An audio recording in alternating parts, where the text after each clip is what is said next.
Hello students, आप सभी का स्वागत है मेरे इस यूट्यूब चैनल पर। अगर आप इस चैनल पर नए हैं या अभी तक आपने इस चैनल को सब्सक्राइब नहीं किया है तो जल्दी से सब्सक्राइब कर दीजिए और बेल आइकन को भी प्रेस कर दीजिए ताकि मेरी अगली वीडियो सबसे पहले आप तक पहुंच सके। तो वीडियो की शुरुआत करते हैं। आज हम प्रश्नावली 5.1 को हल करते हैं। तो प्रश्नावली का नाम ही है न्यूक्लिड की ज्यामिति का परिचय। तो इसमें हमें क्या पढ़ना है, जो न्यूक्लिड है उनके अभिग्रहित जो है 7, उनको हम पहले देख लेते हैं, उसके हिसाब से सारे क्वेश्चन सॉल्व करने हैं। ठीक है, तो न्यूक्लिड की जो 7 अभिग्रहित है उनमें पहला अभिग्रहित क्या है, वे वस्तुएं जो एक ही वस्तु के बराबर हो, एक दूसरे के बराबर होती है। ठीक है, यानी अगर कोई वस्तु है, मान लिया, तो जैसे अगर मान लिया ये रेखा AB है, ठीक है, ये मान लिया 20, ये है CD, ठीक है, और ये है PQ। ठीक है, तो ये क्या बोल रहा है, वे वस्तुएं जो एक ही वस्तु के बराबर हो, यानी ये और ये दोनों इस एक के बराबर हो। मान लिया AB अगर बराबर है PQ के और जो CD है वो भी PQ के बराबर है। ठीक है, तो ये क्या बोल रहा है, वे वस्तु जो एक ही वस्तु के बराबर हो, एक दूसरे के भी बराबर होती है। यानी अगर AB PQ के बराबर और CD भी PQ के बराबर है तो ये दोनों भी क्या होगी, बराबर होगी, यानी AB बराबर CD। ठीक है, तो ये पहली अभिधारणा क्या बोलती है, अगर एक वस्तु जिसके बराबर है दूसरी भी अगर उसी के बराबर है तो ये दोनों वस्तुएं भी आपस में बराबर होगी। ठीक है, तो ये पहली अवधारणा, ये जो पहला अभिग्रहित है ये हमें याद रखना है। दूसरा क्या है, यदि बराबरों को बराबरों में जोड़ा जाए तो पूर्ण भी बराबर होता है। ठीक है, यानी बराबरों को बराबर में मतलब अगर AB में मैं CD जोड़ूं बराबर, फिर इधर है PQ है मान लिया, तो उसमें भी मैं अगर CD जोड़ूं, ठीक है, क्या किया मैंने, AB और PQ, ये AB और PQ में मैंने CD जोड़ दिया और इधर भी मैंने CD जोड़ दिया, तो ये क्या बोल रहा है कि जो इसका उत्तर आएगा, ठीक है, इन दोनों का, वो भी आपस में बराबर होगा। ठीक है, कहने का मतलब क्या हुआ, अगर मेरे पास 4 बिंदु है, ठीक है, तो अगर AB बराबर CD है, ठीक है, तो इन दोनों में मैं अगर BC जोड़ूं तो दोनों में बराबर जोड़ा मैंने, BC इधर भी जोड़ा और CD प्लस BC दोनों तरफ मैंने क्या जोड़ा, BC, तो क्या आएगा, AB प्लस BC क्या हो जाएगा, AC बराबर, और CD प्लस BC क्या हो जाएगा, BD। तो ये क्या बोल रहा है कि दोनों में अगर बराबर जोड़े तो जो आता है उत्तर वो भी बराबर होता है। इसका मतलब है ये दोनों भी क्या होगी, आपस में बराबर होगी। ठीक है, तो दोनों अभिग्रहित समझ में आ गए। पहला तो क्या था कि अगर ये तीसरी के बराबर है तो ये दोनों भी आपस में बराबर होंगी, और अगर इसमें है कि बराबरों में अगर कोई बराबर जोड़े तो जो उत्तर आता है वो भी बराबर होता है। सेम ऐसे ही तीसरा अभिग्रहित है, यदि बराबरों को बराबरों में घटाया जाए तो शेषफल भी बराबर होता है। जैसे अभी मैंने जोड़ा था ऐसे ही अगर घटाएंगे तो भी जो पूर्ण आएगा या जो भी उसका उत्तर आएगा वो भी आपस में बराबर होगा। चौथा अभिग्रहित क्या है, वे वस्तुएं जो परस्पर संपाती हो, एक दूसरे के बराबर होती है। यानी अगर 1 और 2 बिंदु अगर बराबर होंगे तो वो क्या होंगे, संपाती होंगे। ठीक है, या फिर अगर संपाती हैं तो उन्हें बोलेंगे ये दोनों एक दूसरे के बराबर है।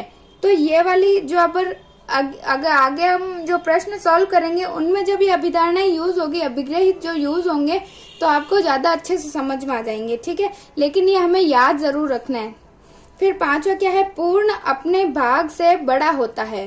पूर्ण अपने भाग से बड़ा होता है, इसका क्या मतलब है कि अगर मेरे पास पूर्ण, यानी अगर मेरे पास या तो एक रेखा है या मैं एक मान लू वृत्त है, तो इसका अंश जो अगर मैं इतना सा अगर टुकड़ा इसका अंश ले लेती हूँ तो इस टुकड़े से हमेशा ये पूर्ण बड़ा ही होगा।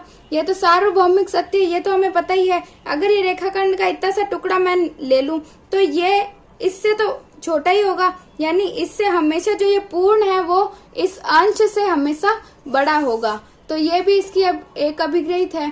ठीक है, छठा अभिग्रहित क्या है, एक ही वस्तुएं के दुगुने परस्पर बराबर होते हैं और एक ही वस्तुएं के आधे परस्पर बराबर होते हैं।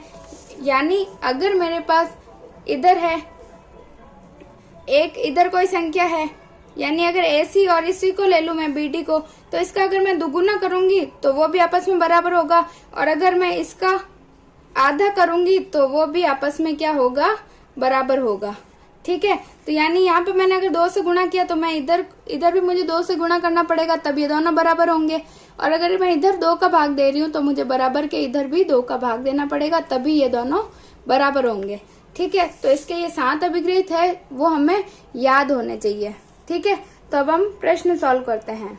तो 5.1 का पहला प्रश्न क्या है, निम्नलिखित कथनों में से कौन से कथन सत्य है और कौन से कथन असत्य है, अपने उत्तर के लिए कारण दीजिए। यानी यहाँ पे 5 कथन दे रखे हैं, इनको हमें बताना है कि ये सत्य है या असत्य, और उनके साथ उनके कारण भी बताने हैं। पहला प्रश्न क्या है, एक बिंदु से होकर केवल एक ही रेखा खींची जा सकती है, तो ये सत्य है या असत्य। तो ये तो हमें पता ही है, एक बिंदु से होकर मैं अनंत रेखाएं खींच सकती हूँ। ये सारे किससे, इस एक बिंदु से ही गुजर रही है। ठीक है, यहाँ पे भी खींच सकती हूँ, ऐसे खींच सकती हूँ, ऐसे ऐसे ऐसे ऐसे अनंत रेखाएं खींची जा सकती है। तो इसको क्या बोलेंगे, यह कथन क्या है, असत्य है। क्यों, क्योंकि एक बिंदु से होकर या एक बिंदु से अनंत रेखाएं खींची जा सकती है, खींची जा सकती है। ठीक है, दूसरा क्या है, 2 भिन्न बिंदुओं से होकर जाने वाली असंख्य रेखाएं हैं। तो ये कथन भी असत्य है, क्योंकि 2 बिंदुओं से, अगर ये मेरे पास 2 बिंदु है तो इनसे होकर केवल एक ही रेखा खींची जा सकती है, इससे अनंत रेखाएं नहीं खींची जा सकती। ठीक है, यानी 2 बिंदुओं से होकर गुजरने वाली रेखा केवल एक अद्वितीय रेखा होती है। ठीक है, तो इसका उत्तर क्या हुआ कि ये भी असत्य है। क्यों, क्योंकि 2 बिंदुओं से, 2 भिन्न बिंदुओं से होकर जाने वाली एक अद्वितीय रेखा होती है। ठीक है, अद्वितीय का मतलब है केवल और केवल एक रेखा होती है, जाने वाली केवल एक अद्वितीय रेखा होती है, या ऐसा बोल सकते हैं जाने वाली केवल एक ही रेखा होती है। ठीक है, या 2 बिंदुओं से केवल एक ही रेखा खींची जा सकती है। ठीक है, तीसरा क्या है, एक शांत रेखा दोनों ओर अनिश्चित रूप से बढ़ाई जा सकती है। तो ये कथन एकदम सत्य है, क्योंकि ये मान लिया मेरे पास ये एक शांत रेखा है, तो मैं इसको यहाँ से भी बढ़ा सकती हूँ अनंत तक, और इसको भी मैं अनंत तक कहीं तक भी लेके जा सकती हूँ। ठीक है, तो ये जो कथन है वो हमेशा क्या है, सत्य ही होगा। ठीक है, सत्य होगा, क्योंकि एक शांत रेखा को दोनों ओर अनिश्चित रूप से बढ़ाया जा सकता है।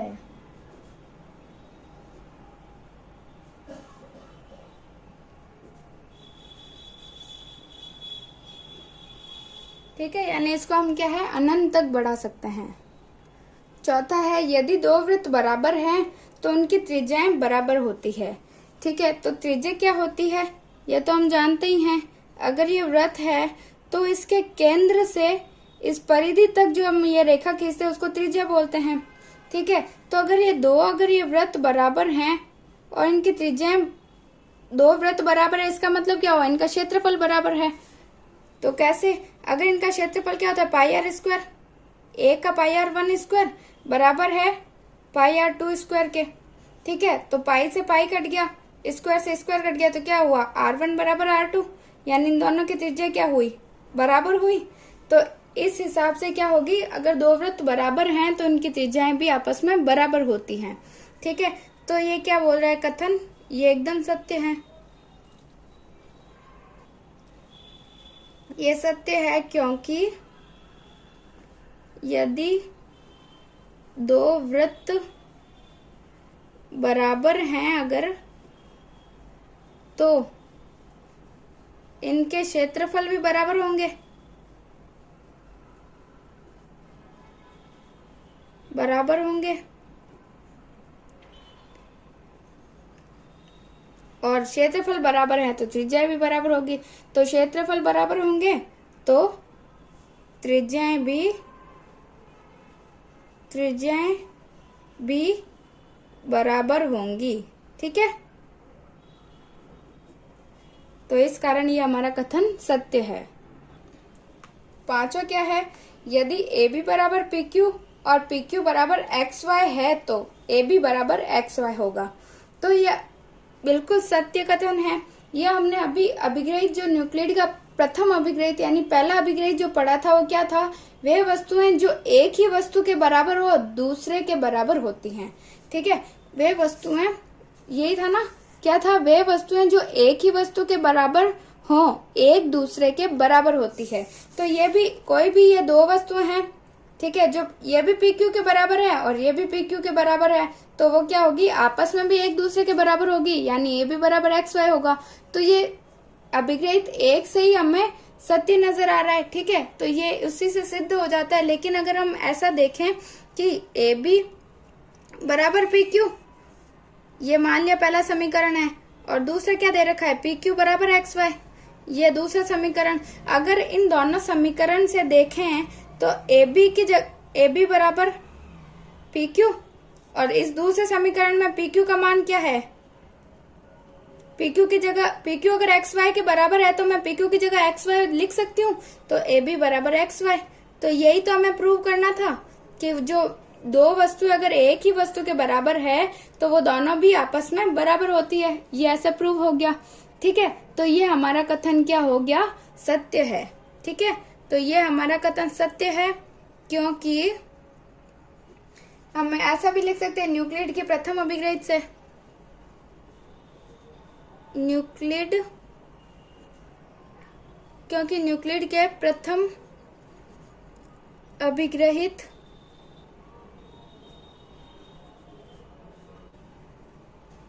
सिद्ध होता है, या फिर मैंने यहाँ सिद्ध करके भी बता दिया। ठीक है, दूसरा प्रश्न क्या है, निम्नलिखित पदों में से प्रत्येक की परिभाषा दीजिए। क्या इनके लिए कुछ ऐसे पद हैं जिन्हें परिभाषित करने की आवश्यकता है, वे क्या हैं और आप इन्हें कैसे परिभाषित कर पाएंगे। ये 5 दे रखे हैं, क्या है, समांतर रेखाएं, लंब रेखाएं, रेखाखंड, वृत्त की त्रिज्या और वर्ग। इन 5 शब्दों को हमें परिभाषित करना है। तो समांतर रेखाएं कौन सी होती है, समांतर रेखाएं आपको भी पता है कौन सी दो रेखाएं, जैसे अगर ये दो रेखाएं चल रही है तो इनको हम समांतर बोलेंगे। ठीक है, क्योंकि ये कभी भी एक दूसरे को नहीं काटेगी। अगर ये ऐसी रेखाएं हैं, अगर ऐसे, तो ये रेखाएं कभी भी समांतर नहीं होगी, क्योंकि ये अगर आगे अनंत तक जब इसको बढ़ाएंगे तो कहीं ना कहीं पे काटेगी एक दूसरे को। तो इनको हम समांतर रेखाएं नहीं कहेंगे। जो रेखाएं, वे दो रेखाएं जो आपस में कभी भी नहीं मिलती या एक दूसरे को कभी भी नहीं काटती, या फिर ऐसा बोल सकते हैं कि वे दो रेखाएं समांतर रेखाएं होती है जिनका एक भी बिंदु उभयनिष्ठ ना हो। ठीक है, एक भी बिंदु उभयनिष्ठ नहीं हो, या फिर जो एक दूसरे को कभी नहीं काटती, या फिर जो अनंत तक बढ़ाने पर भी एक दूसरे से कभी भी नहीं मिलती। ठीक है, जो इसी दूरी के साथ चलती रहती है, एक दूसरे को कभी भी नहीं काटेगी। जब ये काटती है तभी तो ये इनका उभयनिष्ठ बिंदु कहलाता है। ये कभी काटेगी नहीं तो उभयनिष्ठ बिंदु होगा ही नहीं। तो जिनका एक भी उभयनिष्ठ बिंदु नहीं होता वो समांतर रेखाएं कहलाती है। ठीक है, फिर दूसरा पॉइंट क्या है, लंब रेखाएं। लंब रेखाएं कौन सी होती है, कि वे दो रेखाएं जिनमें से एक रेखा जो है दूसरी रेखा पर 90 डिग्री का कोण बनाती है। जैसे ये 90 डिग्री का कोण बना रही है तो ये क्या है, आपस में लंब है, एक दूसरे के लंब है। ठीक है, तो लंब रेखाएं क्या होती है कि वे दो रेखाएं जिनमें एक रेखा दूसरी रेखा पर 90 डिग्री का कोण बनाती है, लंब रेखाएं कहलाती है।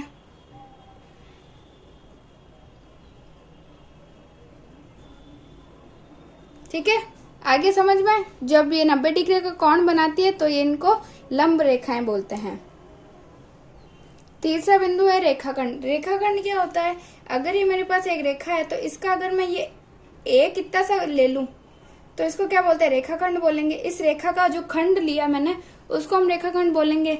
या फिर एक रेखा जो दो बिंदुओं से, जिनके सिरे जो है बिंदु होते हैं, वो भी रेखाखंड कहलाता है। जैसे ये पूरा क्या कहलाएगा, एक रेखाखंड कहलाएगा। ठीक है, तो क्या बोलेंगे, वह रेखा जिसके दोनों सिरे बिंदु होते हैं। ठीक है, बिंदु होते हैं, रेखाखंड उसको बोलते हैं। ठीक है, अगर ये रेखा है, ये तो एक रेखा चल रही है, लेकिन अगर ये है तो ये एक रेखा खंड है। चौथा है वृत्त की त्रिज्या। वृत्त की त्रिज्या क्या होती है, जैसे ये वृत्त है,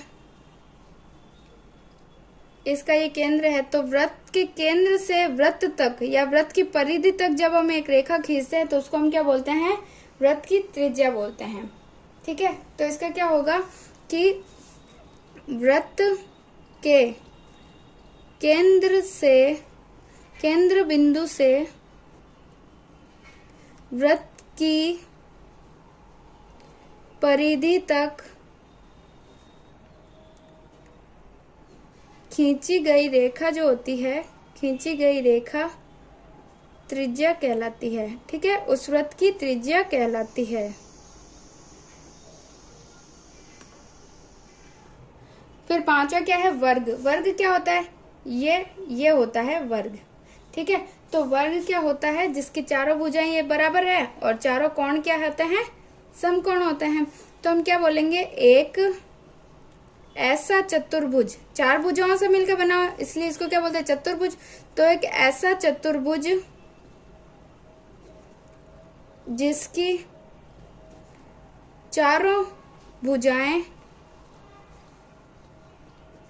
बराबर होती हो, जिसकी चारों भुजाएं बराबर होते हो और चारों कोण समकोण हो,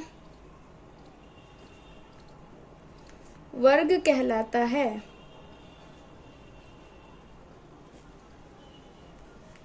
ठीक है, आगे समझ में। अब तीसरा प्रश्न। तीसरा प्रश्न क्या है, नीचे दी हुई दो अभिधारणाओं पर विचार कीजिए। दो अभिधारणाएं दे रखी है। पहली क्या है, दो भिन्न बिंदु ए और बी दिए रहने पर एक तीसरा बिंदु सी ऐसा विद्यमान है जो ए और बी के बीच स्थित है। ठीक है, फिर दूसरी क्या है, यहाँ कम से कम ऐसे तीन बिंदु विद्यमान हैं कि वे एक रेखा पर स्थित नहीं है। तो ये क्या बोल रहा है कि अगर दो बिंदु तो है, यानी अगर यहाँ पे ए है, यहाँ बी है, तो सी ऐसा नहीं बोल रहा है कि इस रेखाखंड पर, ये बोल रहा है एक सी बिंदु विद्यमान है। यानी अगर मैंने यहाँ ऊपर मान लू, नीचे कहीं पे भी मान सकती हूँ, तो इसके बीच में ही हुआ। अगर ए बी ये है तो सी यहाँ पे या यहाँ पे कहीं पे भी हो सकता है। तो क्या बोल रहा है, तीसरा बिंदु इनके बीच में विद्यमान है लेकिन कहीं पे भी हो सकता है। ठीक है, यहाँ कम से कम ऐसे तीन बिंदु विद्यमान है। तो ए बी सी हमने तीन बिंदु लिए ही हैं कि वे एक रेखा पर स्थित नहीं है। तो इसने भी बोल दिया कि ये जो सी बिंदु है वो इस रेखा पर स्थित नहीं है। फिर ये क्या बोल रहा है, क्या इन अभिधारणाओं में कोई अपरिभाषित शब्द है, क्या ये अभिधारणाएं अंतर अविरोधी है, क्या ये न्यूक्लियड की अभिधारणाओं से प्राप्त होती है, स्पष्ट कीजिए। ठीक है, यानी पहला क्या है, क्या इन अभिधारणाओं में से कोई अपरिभाषित शब्द है। तो हम बोलेंगे हाँ, इसमें अनेक अपरिभाषित है, क्योंकि इसमें एक सी की स्थिति हमें बताई नहीं है कि ये कहाँ पे है। इस ऊपर वाले में तो बोला है कि सी तीसरा बिंदु ऐसा विद्यमान है जो ए और बी के बीच स्थित है, लेकिन इस दूसरी अभिधारणा में क्या बोल दिया कि तीन बिंदु तो है, लेकिन वो तीनों जो है जरूरी नहीं है कि वे एक रेखा पर स्थित हों। ठीक है, वो बोल रहा है कि एक रेखा पर स्थिति नहीं है तीनों। ठीक है, तो एक ये दोनों अभिधारणाएं क्या होगी, अपरिभाषित हो गई। क्या ये अभिधारणाएं अविरोधी है, ये अविरोधी तो नहीं है, विरोधी है, एक दूसरे का विरोधी कर रही है, क्योंकि इसमें तो बोला है कि एक इसके रेखाखंड पे विद्यमान नहीं है और इसमें बोला है कि इनके बीच में विद्यमान है। तो ये दोनों आपस में विरोध कर रही है एक दूसरे का, तो ये विरोधी है। और क्या ये न्यूक्लियड की अभिधारणाओं से प्राप्त होती है, तो हम बोलेंगे नहीं, ये न्यूक्लियड की अभिधारणाओं से प्राप्त, क्योंकि न्यूक्लियड ने ऐसी कोई अभिधारणा दी नहीं है, तो इससे भी हम स्पष्ट नहीं कर सकते। ठीक है, तो इसका उत्तर क्या हो सकता है कि क्या इन अभिधारणाओं में कोई अपरिभाषित शब्द है। तो हम क्या लिखेंगे कि ऐसे अनेक शब्द अपरिभाषित है। ठीक है, और क्या है, ये दोनों स्थिति अलग अलग दे रखी है। ठीक है, अपरिभाषित शब्द है क्योंकि दोनों स्थितियां अलग अलग हैं। पहले में क्या दे रखा है कि पहले में दो बिंदु हैं, पहले में दो बिंदु ए व बी दिए हैं जिसके बीच में या जिनके मध्य में, जिनके बीच एक बिंदु सी विद्यमान है। ठीक है, तो यानी अगर ये ए और बी बिंदु है तो इनके बीच में सी यहाँ पे यहाँ पे यहाँ पे यहाँ पे यहाँ पे यहाँ पे कहीं पे भी हो सकता है। ठीक है, सी कहीं पे भी हो सकता है। तो एक तो ये अभिधारणा दे रखी है, दूसरी क्या दे रखी है कि यदि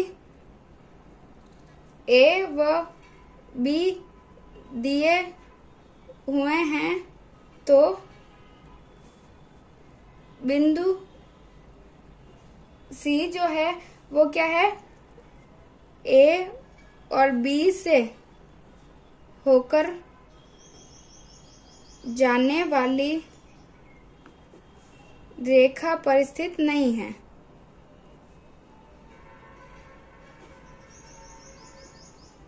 यही बोल रहा है प्रश्न में, यही बोल रहा है ना कि पहले में तो बोल रहा है कि ए और बी दो बिंदु हैं और इनके बीच में सी बिंदु विद्यमान है, तो वो कहीं पे भी हो सकता है। फिर बोल रहा है कि जो कम से कम तीन बिंदु लेने हैं जिनमें जो है वो तीनों एक ही रेखाखंड पर नहीं है। तो ए भी अगर यहाँ पे है तो सी यहाँ पे यहाँ पे यहाँ पे कहीं पे भी हो सकता है। ठीक है, तो ये दोनों अभिधारणाएं अलग अलग हो गई। फिर ये बोल रहे हैं कि ये एक दूसरे का विरोध करती है, तो हम बोलेंगे कि अविरोधी तो नहीं है, तो हम बोलेंगे नहीं, ये दोनों एक दूसरे का विरोध करती हैं। ठीक है, और फिर तीसरे में क्या बोला है कि क्या ये अभिधारणाएं न्यूक्लिड की अभिधारणाओं से प्राप्त होती है, तो इसका उत्तर भी होगा नहीं। ठीक है, ये न्यूक्लिड की अभिधारणाओं से प्राप्त नहीं होता है। तो ऐसा तीसरा प्रश्न जैसा है ये हमें समझना ही है, जैसा मैंने अभी बता दिया पहले, फिर वापस लिख के भी बता दिया, तो आपको केवल समझ में आना चाहिए। अगर एक बार समझ में नहीं आए तो इस वीडियो को थोड़ा सा पीछे करके एक बार वापस सुन लेना, आपको जरूर से ये समझ में आ जाएगा। और ये केवल समझना ही है, ऐसे प्रश्न आते नहीं है, पर अगर आ जाए हमारी बुक में है तो आ भी सकता है, लेकिन आते नहीं है। तो आपको ये याद रखना है कि इसको क्या क्या अभिधारणाएं बोल रहा है, फिर ये विरोध कर रही है या नहीं कर रही है, ये हमें पता होना चाहिए। और जो इसकी अभिधारणाएं और अभिग्रहित है वो हमें बुक से पहले पढ़ लेना है एक बार। ठीक है, फिर चौथा प्रश्न क्या है, यदि दो बिंदुओं ए और बी के बीच एक बिंदु सी ऐसा स्थित है कि AC बराबर BC है, तो सिद्ध कीजिए कि AC बराबर 1/2 AB है। एक आकृति खींचकर इसे स्पष्ट कीजिए। चौथे प्रश्न में बोल रहा है कि अगर मेरे पास ये दो बिंदु है AB, तो इसके बीच में एक बिंदु जो है इसने बोला है C विद्यमान है। ठीक है, इसमें क्या बोला है, दो बिंदु AB हैं, इनके बीच में एक C बिंदु विद्यमान है। ठीक है, तो मैंने ऐसे दर्शा दिया। फिर इसमें दिया क्या है, दिया है कि जो AB है, AC जो है वो किसके बराबर है, BC के। और हमें सिद्ध क्या करना है, AC बराबर 1/2 AB, ये हमें क्या करना है, सिद्ध करना है। ठीक है, तो हमें क्या जो दिया होता है उससे हम शुरुआत करते हैं। तो AC बराबर BC दे रखा है। ठीक है, तो अब हमारे पास इधर तो AC है, लेकिन मुझे इधर AB लाना है। तो BC तो मेरे पास है, तो मैं AB कैसे ला सकती हूँ, इसमें अगर मैं AC जोड़ दूं, BC में अगर AC जोड़ दूंगी तो AB आ जाएगा। ठीक है, तो एक जो अभिधारणा हमने क्या पढ़ी थी कि बराबरों में अगर बराबर जोड़ा जाए तो जो पूर्ण आता है वो भी बराबर होता है। ठीक है, तो मैं क्या करूंगी, दोनों तरफ AC जोड़ दूंगी। AC जोड़ने पर तो इधर AC था प्लस एक और AC जुड़ गया, इधर BC प्लस AC, तो इधर AC और AC 2AC हो गया, बराबर इधर क्या BC और AC, यानी BC ये वाली और AC ये पूरा जुड़ गया, तो ये पूरी रेखा बन गई, रेखाखंड AB बन गया। ठीक है, तो BC प्लस AC क्या हो गया, AB हो गया। ठीक है, तो अब इधर ही अगर 2 गुणा में है तो इधर जाएगा तो भाग में आ जाएगा, तो क्या होगा AC बराबर 1/2 AB आ गया। यही हमें प्रूव करना था। ठीक है, हमें सिद्ध करना था ना AC बराबर 1/2 है, तो हमने कर दिया AC बराबर 1/2 AB, तो हैंस प्रूव। ठीक है, और कैसे किया वो तो आपको समझ में आ गया। और मैंने इसमें क्या लगाया है, जो उसकी न्यूक्लिड का अभिग्रहित था ना, कि जिसमें क्या है बराबरों में अगर बराबर जोड़ा जाए तो पूर्ण जो आता है वो भी हमेशा बराबर होता है। तो इस अभिग्रहित का भी मैंने यहाँ पे प्रयोग किया है। ठीक है, यहाँ पे किया मैंने अभिग्रहित 2 का प्रयोग। ठीक है, अभिग्रहित 2 का प्रयोग मैंने यहाँ पे किया है। ठीक है, 5वां प्रश्न क्या है, प्रश्न 4 में C रेखाखंड AB का एक मध्य बिंदु कहलाता है। सिद्ध कीजिए कि एक रेखाखंड का एक और केवल एक ही मध्य बिंदु होता है। तो इसको प्रूव करने के लिए अगर मैंने मान लिया कि अगर ये A और B एक रेखाखंड है, तो उसके बीच में मैंने कितने C और D 2 मध्य बिंदु ले लिए। प्रूव तो हमें करना है कि केवल एक ही मध्य बिंदु होता है, तो इसके लिए इसको प्रूव करने के लिए ही मैंने मान लिया कि इसके 2 मध्य बिंदु है। तो क्या किया मैंने, माना C और D क्या है, AB के 2 मध्य बिंदु है। ठीक है, ये मैंने माना है। क्यों माना है, क्योंकि अगर मैं इसको गलत प्रूव कर दूंगी तो मुझे पता चल जाएगा कि केवल इसका एक ही मध्य बिंदु होगा। ठीक है, तो मान लिया C और D जो है AB के 2 मध्य बिंदु है। ठीक है, तो अगर पहले मैंने माना कि अगर C जो है वो AB का मध्य बिंदु है, अगर C इसका मध्य बिंदु है, तो पिछले क्वेश्चन में मैंने क्या बताया था कि AB का अगर C मध्य बिंदु है तो AC क्या होता है, हाफ ऑफ AB का आधा होता है। ठीक है, यह हमें पिछले क्वेश्चन में पढ़ा था। तो अगर C AB का मध्य बिंदु है तो AC क्या होगा, 1/2 AB। ठीक है, इसीलिए AC बराबर 1/2 AB, ये पहला समीकरण। फिर वापस अगर मैं मान लू कि C की जगह D जो है वो AB का मध्य बिंदु है, अगर D जो है AB का मध्य बिंदु है अगर, तो AD बराबर क्या हो जाएगा, AD बराबर हो जाएगा 1/2 AB। ठीक है, ये एक दूसरा समीकरण हो गया। ठीक है, अगर C बिंदु मध्य बिंदु है तब तो AC बराबर 1/2 AB, और अगर D मध्य बिंदु होगा तो क्या होगा, AD बराबर 1/2 AB। ठीक है, तो अब इससे हमें देखने से क्या पता चल रहा है कि हमने एक अभिग्रहित पढ़ा था कि अगर 2 वस्तुएं किसी तीसरी वस्तु के बराबर हो तो वो एक दूसरी भी आपस में बराबर होती है। पढ़ा था ना हमने अभिग्रहित 2। ठीक है, कौन सा था, अभिग्रहित पहला ही था, अभिग्रहित 1 से जो है 2 वस्तुएं अगर तीसरी वस्तु के बराबर हो, ये तीसरी वस्तु है, ये पहली, और दूसरी अगर ये है तो ये दोनों ही तीसरी वस्तु के बराबर हो रही है। तो अगर ये इन दोनों के बराबर हैं तो AC बराबर AD। तो अभिग्रहित 1 से भी ये प्रूव होता है कि AC बराबर AD होना चाहिए, और इन समीकरणों से भी ये भी प्रूव होता है कि अगर AC बराबर 1/2 AB है तो 1/2 AB AD के भी तो बराबर है। तो इसकी जगह पे मैं अगर AD रख दूं तो AC बराबर AD मेरे पास इन दोनों समीकरणों से भी आ सकता है ना। तो इन दोनों समीकरणों से भी बोल सकते हैं, या फिर अभिग्रहित 1 से भी ये हमारे पास प्रूव होता है कि जो AC है वो AD के बराबर है।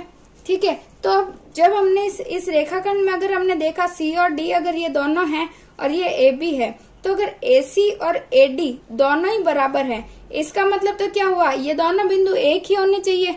2 रेखाखंड का मान बराबर कब आएगा, जब इनकी दूरी बराबर होगी। अगर ये एक इतना है न एक इतना है तो हम इसको बराबर नहीं बोल सकते, है ना, कि इनकी दूरी अगर बराबर है, इसका मतलब तो क्या हुआ, ये दोनों बिंदु एक ही है ना। तो हम क्या बोल सकते हैं, C बिंदु जो है, C और D बिंदु संपाती है। तो AC बराबर AD आया, इसका मतलब क्या हुआ, बिंदु C व D जो है वो संपाती है। तो आगे कौन सा अभिग्रहित है मैंने बताया था, अभिग्रहित चौथा क्या था, अभिग्रहित 4 मैंने बताया था। ये देखो चौथा अभिग्रहित क्या था, वे वस्तुएं जो परस्पर संपाती हो एक दूसरे के बराबर होती है ना। तो ये जब ये सी और डी संपाती है तो अभिग्रहित 4 से जो क्या है बिंदु सी व बिंदु डी जो है क्या है, बराबर होती हैं, तो बराबर है। या फिर हम क्या बोल सकते हैं, एक ही बिंदु है केवल, ठीक है।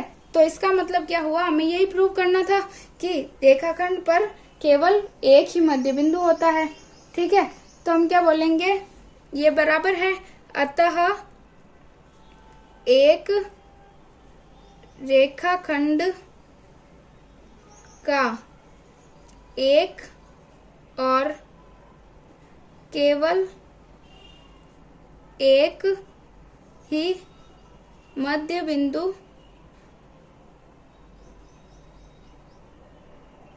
होता है, ठीक है। कैसे किया मन समझ में आ गया ना, केवल एक और केवल एक ही मध्य बिंदु होता है। अगर समझ नहीं आए तो वीडियो को वापस पीछे करके एक बार देखोगे तो आराम से समझ में आ जाएगा, ठीक है। छठा प्रश्न क्या है, आकृति 5.10 में यदि AC बराबर BD है तो सिद्ध कीजिए AB बराबर CD है। यानी क्या बोल रहा है, AC जो ये पूरी लाइन है वो इस BD के बराबर है, तो हमें सिद्ध क्या करना है, AB जो बराबर है CD के, ठीक है। छठे में हमें क्या दे रखा है कि एक रेखाखंड है, इस पे 4 बिंदु है, ठीक है। तो हमें दिया है, हमें क्या दिया है, दे रखा है AC जो है वो बराबर है BD के, और सिद्ध हमें क्या करना है, सिद्ध करना है कि AB जो है वो बराबर है CD के। तो जो हमें दिया रहता है वो हमें पहले लेना है, ठीक है। तो हमें क्या दिया है, AC बराबर BD, ठीक है। तो अब वो जो अभिग्रहित था क्या था कि अगर दोनों में से बराबरों में से, ये बराबर है, इनका मतलब क्या, बराबरों में से बराबर घटाएं तो जो आएगा हमारे पास उत्तर वो भी क्या होगा, बराबर होगा, ठीक है। तो क्या बोलेंगे, जो शेषफल आएगा वो भी बराबर होगा। तो AC में से क्या घटाएं कि AB बन जाए, हमें यही चाहिए ना, AB चाहिए। तो AC में से क्या घटाऊं कि AB बनने, तो AC में से अगर मैं BC घटा दूं तो AB बच जाएगा मेरे पास। तो मैं क्या करती हूँ, AC माइनस BC कर दूं, और तो इसमें क्या बोला है कि बराबरों में से बराबर घटाना है, तो BD में से भी मुझे BC माइनस करना है, ठीक है। तो ये कौन सा है, यहाँ पे मैंने क्या यूज किया है, अभिग्रहित तीसरा, ठीक है।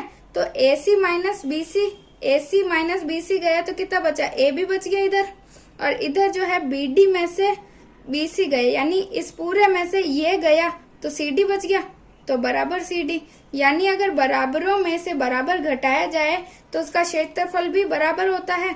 तो ये हमारे पास आ गया, और ये हमें यही प्रूव करना था, AB बराबर CD, तो हमने कर दिया AB बराबर CD, ठीक है। तो हैंस प्रूव। तो इनमें क्या हो रही है, अभिग्रहित ही यूज हो रहे हैं, ठीक है। अभिग्रहित याद रहेंगे तो आपको आसानी से सॉल्व हो जाएंगे। 7वां प्रश्न है, न्यूक्लिड की अभिग्रहितों की सूची में दिया हुआ अभिग्रहित 5 एक सर्वव्यापी सत्य क्यों माना जाता है। ध्यान दीजिए कि यह प्रश्न 5वीं अभिधारणा से संबंधित नहीं है, यानी अभिधारणा नहीं यूज करनी है, अभिग्रहित देखना है, ठीक है। 7वें क्वेश्चन में क्या बोला है, अभिग्रहित 5।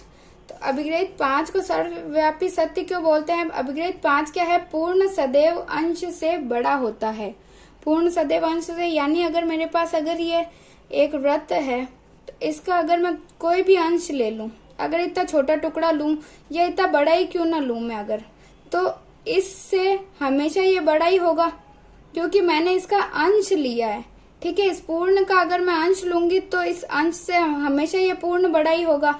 वैसे अगर मैं एक रेखा ले लूं, इसका भी अगर मैं इतना सा भाग ले लूं तो हमेशा ये इस भाग से तो छोटा ही होगा, यानी इससे हमेशा जो पूर्ण है वो तो बड़ा ही होगा। ये तो हर जगह ये बात लागू होती है, ठीक है, इसीलिए इसको सर्वव्यापी सत्य बोलते हैं। तो इसका क्या उत्तर होगा, यह हर क्षेत्र में सत्य है, अतः इसे सर्वव्यापी सत्य कहा जाता है। ठीक है, क्योंकि हर क्षेत्र में ये सत्य है। किसी भी क्षेत्र में अगर 100 रुपए है मेरे पास, उसका अंश यानी अगर मैं 99 भी अगर लूं तो वो भी इससे हमेशा छोटा ही होगा, यानी इस अंश से हमेशा जो पूर्ण है वो हमेशा बड़ा होगा। ये हर क्षेत्र में कहीं पे भी आप इसको यूज करेंगे तो ये जो अभिग्रहित है वो सब जगह सत्य सिद्ध होता है, इसीलिए इसको सर्वव्यापी सत्य कहा जाता है। यानी हर जगह ये सत्य है, कहीं पे भी ये गलत नहीं है। ठीक है, तो इसीलिए इसको सर्वव्यापी सत्य कहते हैं। और ये प्रश्नावली 5.1 यहीं पे समाप्त होती है। अगर आपको मेरे ये वीडियोस पसंद आ रहे हैं तो इन्हें लाइक करिए, अपने दोस्तों में शेयर करिए और मेरे इस यूट्यूब चैनल को सब्सक्राइब जरूर कीजिए।